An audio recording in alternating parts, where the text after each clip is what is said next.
శుభోదయం. Global బెతేనియా Calvary ministry తరపున ఈ ఉదయకాల సమయంలో చాలా సంతోషం. మీ అందరితో మరొకసారి ఈ రీతిగా కలుసుకుని దేవుని యొక్క మాటలు ధ్యానించడానికి దేవుడిచ్చిన విలువైన అవకాశాన్ని బట్టి నేను దేవునికి ప్రత్యేకమైన వందనాలు తెలియజేస్తున్నాను. ఈరోజు కూడా పరిశుద్ధమైన వేద గ్రంథంలో నుండి మరొక చక్కటి మాటను చదువుకుందామండి. మత్తయి సువార్త 12వ అధ్యాయము 19వ వచనాన్ని నేను చదువుతున్నాను. దయచేసి గమనించండి. మత్తయి సువార్త 12వ అధ్యాయము 19వ వచనము.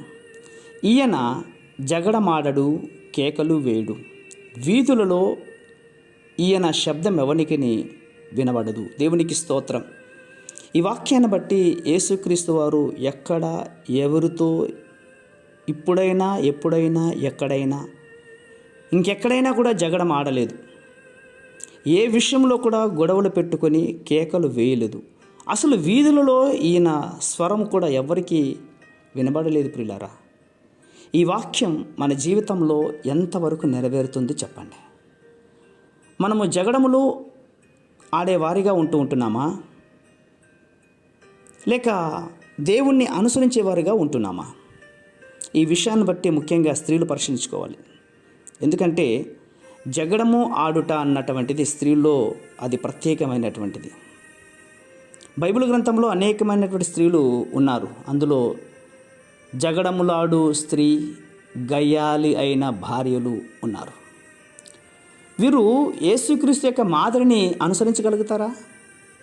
యేసు వలె జీవిస్తారా? పోని వీరి శబ్దం అందరికీ వినిపిస్తుంది. వీరి కేకలు ఆ ఊరంతా కూడా వినిపిస్తాయి. అందుకే ఈ గొడవలు పెట్టే అపవాది ఎవరితో ఉంటుందో వారు ఏం చేస్తారో మీకు తెలుసా? జాగ్రత్త. చాలా రకాలుగా ఈరోజు ఉన్నటువంటి సంఘాలలో, కుటుంబాలలో, విశ్వాసుల మధ్య, కాపర్ల మధ్య, భార్యాభర్తల మధ్య అధికంగా పనిచేసేది ఈ అపవాదే. అవును, ముఖ్యమైనటువంటిది గమనించుకోవాలి. అంటే ఏదో ఒక విధంగా మన యొక్క సమయాన్ని వ్యర్థం చేసుకోవడానికి అపవాది గొడవలు పెట్టి కుటుంబాలను నష్టపరుస్తున్నాడు అన్నటువంటిది మాత్రం ఖచ్చితం.